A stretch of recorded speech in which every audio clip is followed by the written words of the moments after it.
Awesome, yeah. And so what we wanted to do today was kind of goof off with our notion of East meets West meets best, and really talk about stuff that have to do with specific syndromes, right? And so, okay, what are the things that are bothering people the most in life, and how can we help you guys with that? And so one of the things that today I want to kind of volley back and forth on is, let's start with the topic of insomnia, because so many people have trouble with this. I got a baby coming, so Lord knows I'm not going to have much sleep for the next several months. And so what I'd like to do is maybe have Sara jump in and talk about kind of best practices on the Western conventional medicine side. I'll talk about the Chinese natural medicine side, and then we'll kind of meet in the middle and talk about just kind of what best practices are going to be across the board in our experience, and figure out, you know, how we can help you guys help yourselves in the most natural, safe way possible.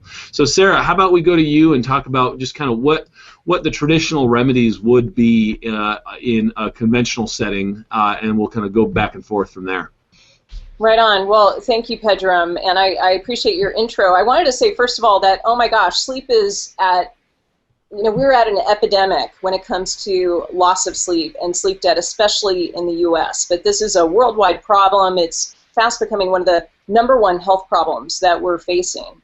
I also think it's important to link the amount of sleep that you have to some of the other health issues that you might be facing. It makes you fat. It's definitely linked to obesity, to type 2 diabetes, especially if you're getting 6 hours or less per night. It's also linked to memory issues, and it can raise your cortisol. You know, I'm hormone girl, so I like to talk about the hormones and bring them in whenever possible. So I just wanted to give a quick shout out and some context on that. And even if you don't struggle with sleep, I want you to listen today, because we're going to talk about some of the ways to enhance your deep sleep. So even if you don't suffer from insomnia, we're going to talk about some of those things that really help you have that full repair conversation every single night. So let me give you like that? So I'm going to get into some remedies here. I feel like I'm winding up. So the one thing I wanted to mention is that when you're struggling with sleep, so one of the ways I think about hormone balance in the body is kind of this oversimplified way of looking at your wear and tear hormones. So that's things like your stress hormones, your cortisol, versus your build and repair hormones. Those are anabolic hormones like your testosterone and your DHEA. During the day, you are all about the wear and tear hormones, and you got to have that full night of sleep to be able to create a balance between the wear and tear and the growth and repair. And you can even measure this. You can measure these hormones and create a ratio. So I want you guys to improve your ratio after this call. I want to have really good outcomes after this call. So what do? I want to start first with some of those lifestyle tweaks that you and I love to get into, and then of course I'm going to rock a few supplements here. But I like to think in threes. You know that about me already, Pedram, right? So #1, light at night. Light at night. So we know those tablets rob you of melatonin. Yeah, you can wear the funky glasses, but really we've got to limit the light at night. And I have to tell you, Pedram, recently I've been watching House of Cards, the 2nd season, and I got way too much light at night, okay? I am not sleeping. I got my up on today, and I know that I'm not getting the deep sleep that I need. You're about to have a baby, so your deep sleep's going to take a hit. So we got to limit the light at night. #2, and I hate to say this, you got to cut out the alcohol. So if you're struggling with sleep, if you're trying to improve your deep sleep, guess what? You'll fall asleep more easily after having alcohol, but it's going to rob you of that deep sleep that you need for your repair. And then #3, caffeine. Now, a lot of us, like to rock our bulletproof coffee, whatever it is you like to drink, your green tea maybe, but it's important to realize that, especially if you're a slow metabolizer like I am, it can, again, rob you of deep sleep. I do a detox at least twice a year, where I totally cut out the caffeine, and I can tell you I always sleep an extra hour and a half when I do this. So those are my top 3 lifestyle tweaks. I'm going to give you quickly 3 more Western medicine approaches, and Ambien is not among them. Let me just get that off my chest, because there is a really interesting new study. Actually, there's 3 large studies now showing that when you take sleeping pills, you have a higher rate of mortality. Now, these are epidemiologic data. It's not causal, but it's really interesting. And the latest study that showed this, which was I read about it in the New York Times recently. It showed that even if you only take 20 sleeping pills a year, like maybe you only take your Ambien when you go on a trip, that still is associated with higher mortality. And guys, these sleeping pills, they don't work very well. They add on average 37 minutes of sleep, and it's not high quality sleep. So what does work?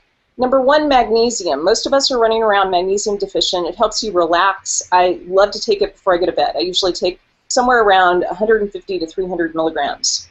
Number two, I really love melatonin, but I only like to use it for a very short time. It's really most proven when it comes to jet lag, and the people that I meet who take melatonin night after night, year after year, that's not a good idea. You don't want to do that with hormones.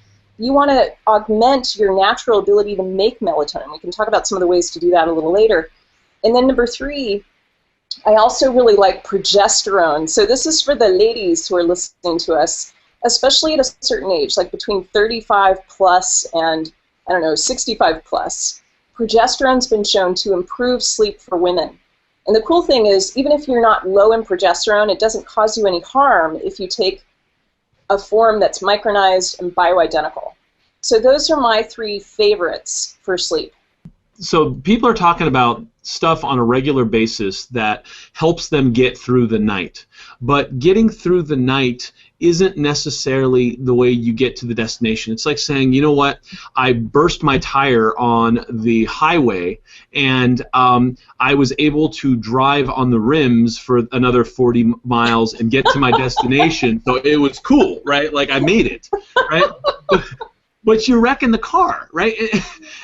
And so, people live their lives this way. It's like, whatever, I just got to get to my destination and I'll deal with tomorrow's problems tomorrow. But what happens tomorrow is there's no catch-up. And so a lot of these kind of quick remedies for sleep become a huge problem because it's a systemic thing. Like, okay, if it's a lifestyle thing and you are drinking, and I used to not believe this. I'd read the literature and I still was just like, yeah, whatever. I could drink and sleep all night and whatever. As soon as I think by the time I hit 35, that math stopped penciling out, and within one or two glasses of wine, and I could definitely tell the difference in sleep quality. I mean, it is there. It is significant. And, it has a lot to do with blood sugar levels and how your body, is detoxing and the liver wakes you up and all that. And I'm going to get into the Chinese medical side of that just because I think it's interesting to understand the language that was used in this understanding of sleep and insomnia, because they really go hand in hand. So in the Chinese paradigm, what happens is the spirit comes to rest at night in the heart, and it has to rest in the blood. So if the blood level is disrupted, what that does is there's too much heat, and the spirit can't rest within the body. The hun cannot rest, and it's supposed to be able to go and kind of solve your problems and all that through your dream state. But when your spirit's not rested, then you have dream-disturbed sleep, and your sleep quality gets really compromised. And so what in the Chinese medical model we do is we really look at what is happening at the blood level, whether it's hormones being off, whether it's toxins like alcohol being in there that are causing a lot of these problems, and come to resolve those. And so what we do is we take yin tonics, we take different types of herbs that will help nourish the blood level and nourish the brain. But really kind of the biggest principle in the understanding of sleep in what we understand on the Eastern side is when the mind is not at rest, when your spirit is disturbed, you cannot sleep. There's no dock for it to be able to park so that then the body can kind of do what it does and repair all night, right? And that's effectively what happens is we allow systems to go offline so things can repair, and when we do not allow for that the next day, you just kind of turn the computer on without having closed out a bunch of windows. You still have all the windows from yesterday open, and now you're opening new windows because today's a new day and you got to get the kids off to school and whatever your boot up tasks would be for a given day. So in the Chinese system, one of the major things. Wait, are you looking at my laptop? Yeah, I might not be able to run a Google Hangout well, but but I've got the sneaky technology to look at your desktop. We're a big piece of all this is like, and I say this a lot to patients, in a clinical setting is, let me look at your phone, let me look at your desktop, and let's just look at how busy this thing is, right? And what effectively ends up happening is, if you have 300 icons all over your desktop and you got 27 windows open, it's usually a reflection of what's happening in your consciousness also, and the management of all these things happening throughout your life and throughout your days. So I end up coaching people in their meditation practice to realize that it's inside outside, and it always is, right? So if you have a calendar and you have a number of items on your calendar every day that you don't end up getting to, right? And you get all stressed out at the end of the day because you feel like a failure because you obviously didn't, do all the things that you said you're going to do. What you've effectively done is proven to yourself that you're a failure. You've proven to yourself that you're a liar because you're not keeping your word to yourself. And then it starts to build up kind of this baseline anxiety where every day, at the end of the day, you are leveraging and pushing yourself to do more things, and you can't relax and watch the second season of House of Cards because you're so busy trying to figure out how you're going to get all this stuff done because you've stacked it, and the more you stack it, the more stressed you get, and the more stressed you get, the less you sleep, and it's just this downward spiral until you basically effectively crash and you get sick. And then you end up getting a bunch of sleep and recovering because the body will take it. It's either going to take it in incremental pieces or it's going to take it all at once by having you call in sick and not being able to go to work for 2 weeks. What's it going to be, right?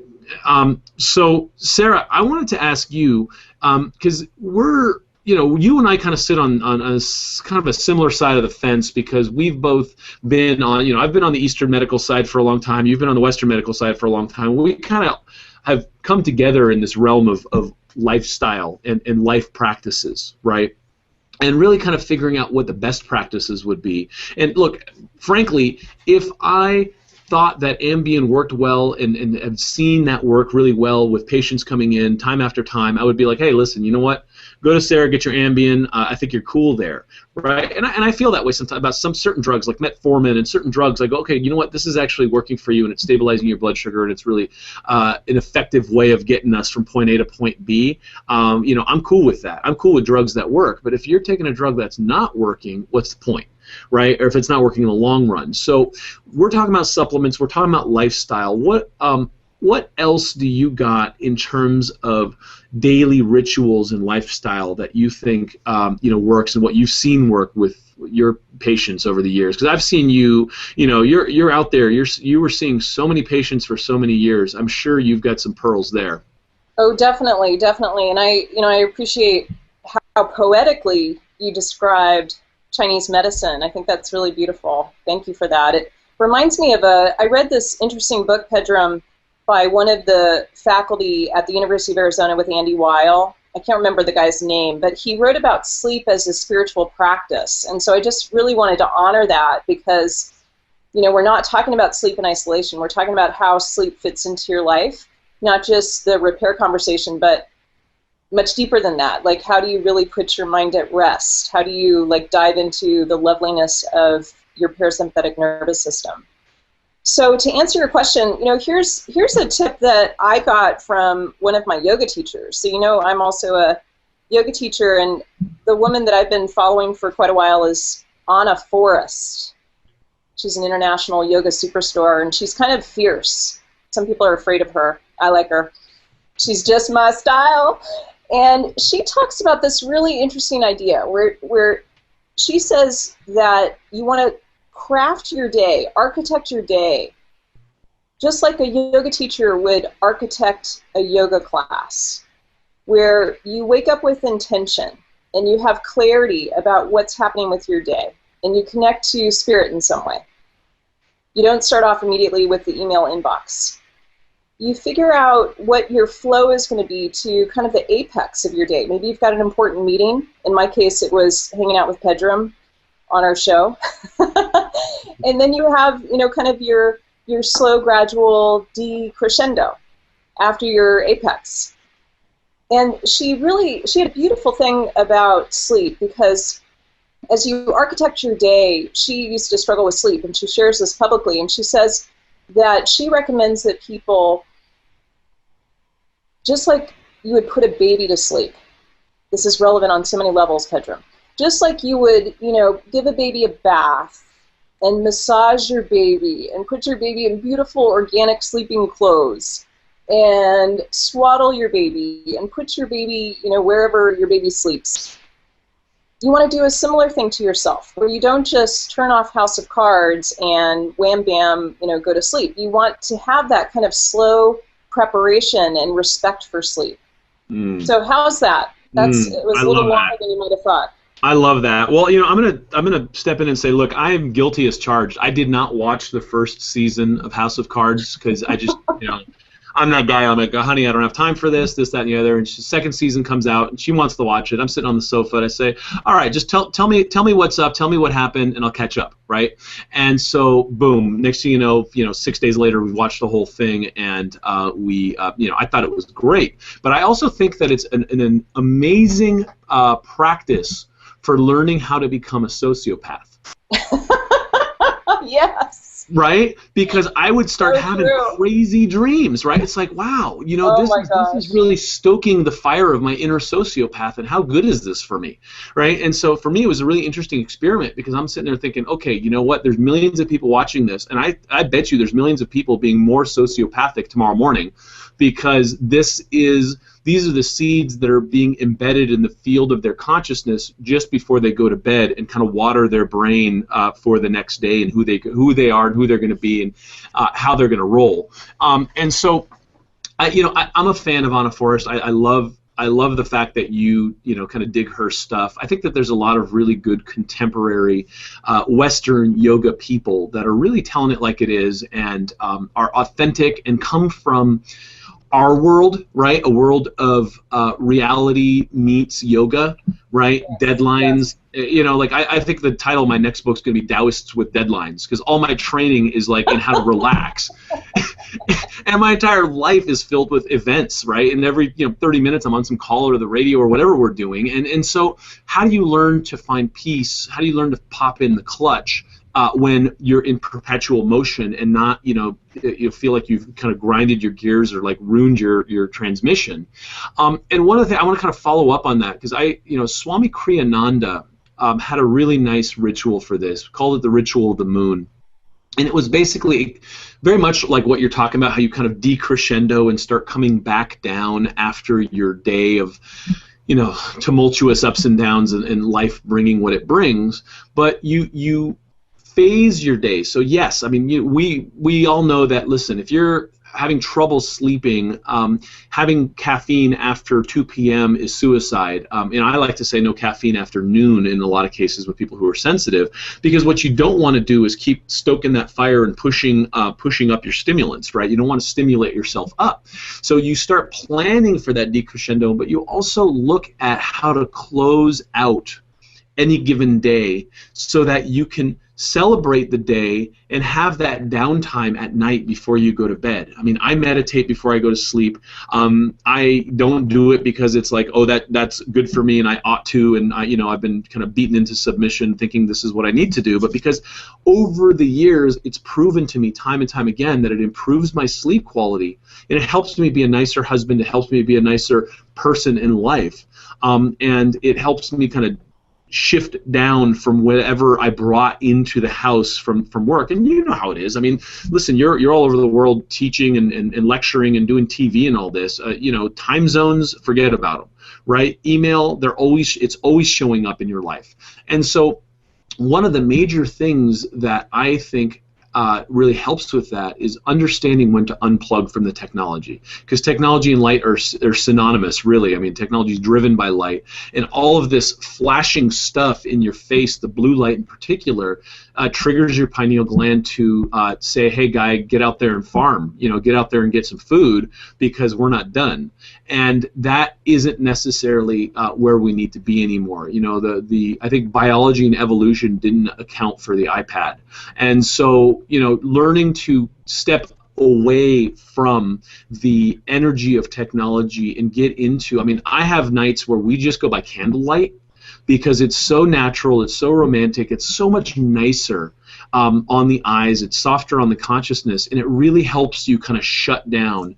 And there's millions and millions of years of our evolutionary history that has, you know, candlelight, firelight that has driven us to kind of come around a fire and be together more. And I think that's a powerful piece. And I know, you know, you and your husband like to kind of shut down when you're together. I'd love to hear any sort of other rituals that you have that make that work.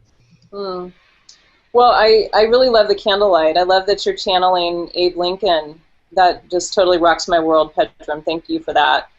And yeah, you know, I'm so glad we're talking about House of Cards because my husband had the same reaction as you. Just like, you know, what am I feeding my unconscious right before I go to bed? This is not what I want to be feeding.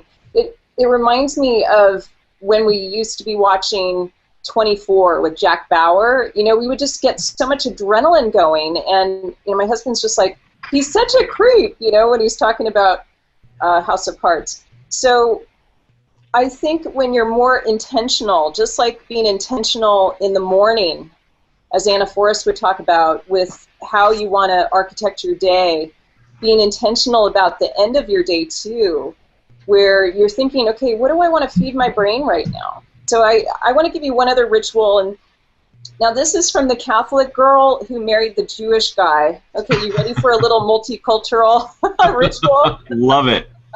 Okay, so I married a Jewish guy and I converted to Judaism, and as it, you know, sometimes what happens when you convert is you have the zeal that far surpasses your partner, and that was certainly the case for us. So I wanted to celebrate Shabbat, where, you know, from sundown on Friday until sundown on Saturday, 25 hours, you are totally unplugged. You're hanging out with family.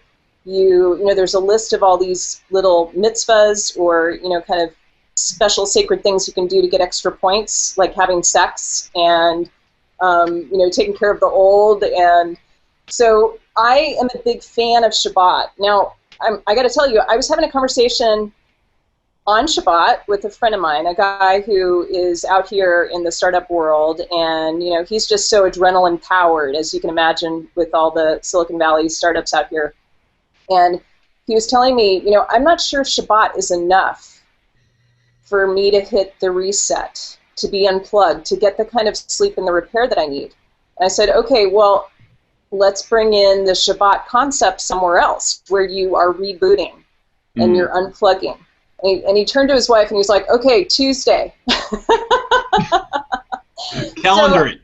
Yeah, so I just want to expand this. You know, even if you're not Jewish. In fact, one of my favorite books about the Sabbath is actually written by a minister, Wayne Mueller. And I want to encourage you, you know, to find your Shabbat, whatever that is, or call it what you want. You know, maybe it's Friday to Saturday night, maybe it's Sunday, maybe it's Tuesday. I love that. I love that. I actually grew up with a lot of Jewish kids in LA, and I super respected that. I mean, we're all going out on a Friday night, and guys are like, look, deal's a deal, I'm staying home. And it was just, you saw how powerful it was, and you saw how it kept the family together, and I just have a tremendous amount of respect for that tradition.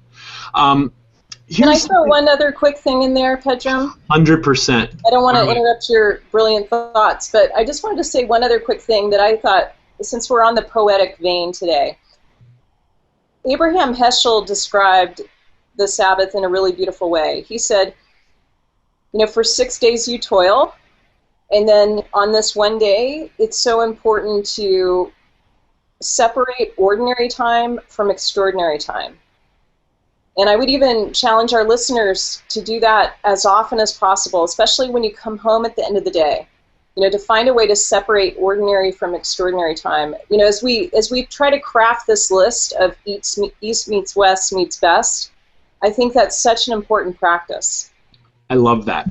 I love that, because you know what, time has different qualities, right? And it's, you know, when I'm jamming in the car and I've got half an hour to get somewhere and I could just call and be like, hey, how's it going? I haven't caught up with you in a while. It's a very different quality than if I'm sitting at my desk and there's 40 things going and then like a high school friend calls and you just, you know, it's we understand that intrinsically. We know how to triage that. I think 80% of the marriages that I've encountered in a clinical setting would be fixed with just a little bit of understanding of that alone. It's like when I go home and I'm in this kind of alpha, like still getting it done phase, and my wife comes home, and this is just a pure example, and says, oh, honey, what do you think of this blouse or whatever it is? And she just went and picked something out because she wanted to say, oh, look, I want to look pretty for him.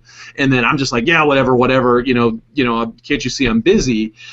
That's the kind of stuff that tears apart marriages. That's the kind of stuff that really ruins how we sync in our relationships because we are on different time zones, right? Psychologically and just kind of in our consciousness. So your ability to pop in the time clutch, right, and step out of whatever phase of time you're in. And if you think about time, I mean, what is it? We measure brain waves, and they're all in hertz, right? They're all in time-based units. I mean, if I'm in theta kind of daydreaming, it's a lot slower than my high beta, like super high-functioning brain patterns, right? And so it's very relevant, and that's why I like, personally, I got, you know, just a little history. You know, I was born in pre-revolutionary Iran, and then in the name of God, a bunch of my uncles and stuff were killed, and so my parents said, we're out of here. So born Muslim, both sides came over here and said, go find God on your own. And so I ended up studying with the Dalai Lama, you know, studying Buddhism, eventually becoming a Taoist monk and then a Taoist priest. So, you know, I've sampled all that. I studied more Kabbalah than most of my Jewish friends, right? And so I've sampled all this stuff. And I could tell you the one thing that I love the most about the understanding of meditation and consciousness and prayer and all this stuff is the ability of it to train you to step out of time, to get into a timeless space. Because once you're in a timeless space, then all opportunities are there, all things are present, all possibilities are there. Then I can recognize the fact that my wife came in from a different time zone, and I have to just stop and be like, oh, honey, that's beautiful, and that just makes her day, and that that saves the day type of thing, and we're synced and we see eye to eye. And so I find it extremely valuable for people to pay attention to what's happening in the moment and check in the moment, because we all are throttling at different phases, right? And if you could phase sync, if you will, with the other people with you in the room, you're not going to be overwhelming them. They're not going to be underwhelming you. You just kind of meet them where they're at, and that has to do with understanding the time that they're sitting in. And I hate to sound too esoteric, but this is kind of a big thing for me. Is you could get along with anyone if you could sync up with them in time and be present with them in a moment. Wow. Okay, so you just had so many juicy nuggets, Pedram. I just want to honor you. Thank you so much. I mean, especially that arc from pre-revolutionary Iran to being a Taoist priest. It's just so beautiful. And we got to start doing some transcripts, man, because there's some good stuff here. I mean, honestly, what we're talking about, we started talking about sleep. And what we're really talking about is kind of this management of our lives. How to get into that timeless space as you described, which I would say is exactly what we need to keep chronic stress from, constantly piercing our shield and getting us feeling frazzled and frumpy and, like we want to shoot ourselves. So I think it's really valuable to broaden the conversation the way that you have, and I just want to honor you for that. Thank you. Love you, Sarah. Well, listen, I have so much fun doing this with you because you're like my favorite friend that I could just hang out with and do this, and it just so happens that we're going to be hanging out with a bunch of our other friends, and we got all these new friends doing this with us, and so I honor you for being the badass that you are and the wonderful, just spiritual warrior and helper of all that you are, and B, I just, I think what we need to start doing, because you and I have been hoarding a lot of amazing people in our personal lives as friends of ours, is we're going to start inviting some of the greatest names of just some of the coolest people we know onto the show so that we can have some guests. kind of hang out with us and kind of stoke some of these conversations more. And you guys, if you're listening to this, we just showed up on iTunes. We're doing this not because we're trying to do some sort of global empire takeover of the world. We're doing this because we do this all the time anyways. We just love these types of dialogues and what is going to advance health and advance society and people and green living and all of it together. So if you dig this, please go and rate it and give us some comments and stuff, just because we're new to the party and we want to hear from you guys. We'd love to see some activity there, just so we know that there are signs of life and that we'd love to hear what you guys want to hear about, because eventually what happens is most of these conversations end up talking about life, because any syndrome, any symptom you're having in life is usually a reflection of some sort of disharmony in the way you're living life. And if you could change that, then things get better, right? And Sarah, you're witness to this every day of your life. And I think that's the greatest gift we can give you, is not to say, oh, you know what, here's the secret, take coenzyme Q10, right? That's how the market works, right? That's not the answer. The answer is learning how to live life better and being a more efficient, healthy, kind of conscious human being, and doing so accordingly with the people around you. That's right, and getting into phase sync with the people that you love. I love how you rocked that analogy, sir. That was so good. But I also want to say, yes, we're new to the party. We want you on our dance card. So leave us some comments, rate us. We totally want you to do that. Please, please, please. And Pedram, I'm going to hold you accountable to something. You've been teasing this whole idea of having other guests, and we've been hogging each other for quite a few weeks now. So I'm not going to let you tease anymore. Let's bring on some of those people. Who are we going to bring on? Okay, well, I have been talking to a lot of people and working behind the scenes, as you would well imagine, because we have a lot of friends that are awesome. So we've already, Abel James, our good buddy who we hung out with at your house a few months back, Dave Asprey, JJ Virgin, Tom O'Brien. I'm talking to get Mark Hyman on here, because he just did his whole thing on sugar. And, I'd also like to get different people from different walks of life, Yes. spiritual masters. I'd like to just get normal people who've had amazing results with stuff. And so we're really starting to pool together who our guest list is going to be for 2014. And I think you and I just need to, the biggest challenge, obviously, with this and busy people is just getting them all on the calendar and getting all the busy people to show up on a hangout. But that's what we're working on behind the scenes, because, we're really blessed. I mean, we have the privilege of being able to hang out with some of the coolest people in the industry. And you know what? I personally, I'm not going to speak for you on this, Sarah. I don't hang out with people if I don't like them. I don't hang out with people if they suck all the oxygen out of the room. I don't hang out with egomaniacs. So, over the years, I've kind of distilled the people that I hang out with into understanding that they're just awesome. I like to spend time with awesome people that are doing amazing things and kind of shifting the world and being disruptive and helping make a difference. And I know that's what you surround yourself with. Oh, Danny Dreyer, by the way, just talked to him. Yeah. Love to have him on the show. So, and we'd love suggestions from people as well, just to figure out who would be a good fit for us. We're just, we just started making this soup and jumped in. So now we're just trying to figure out what ingredients would really help enhance the flavoring of this. So if you guys have suggestions there, we're open to it, because neither of us are seasoned radio people. We're just, kind of been in the medical field and helping people our whole lives, and we realized that we could help more people doing this kind of stuff than going one-on-one, and I think that's what kind of pulled us both into this arena. Plus, we have a crazy good time together, as you can probably tell. So I want to just put a shout out here, suggest some women. So we just had a list that was mostly men. I gotta, put my little feminist hat on here and say, okay, not just JJ Virgin, let's do Terry Walls. Let's bring Anna Forrest onto the show. Let's talk to Anadea Judith about chakras. Let's expand this pretty broadly. Love it. Of course, I want to have my husband on.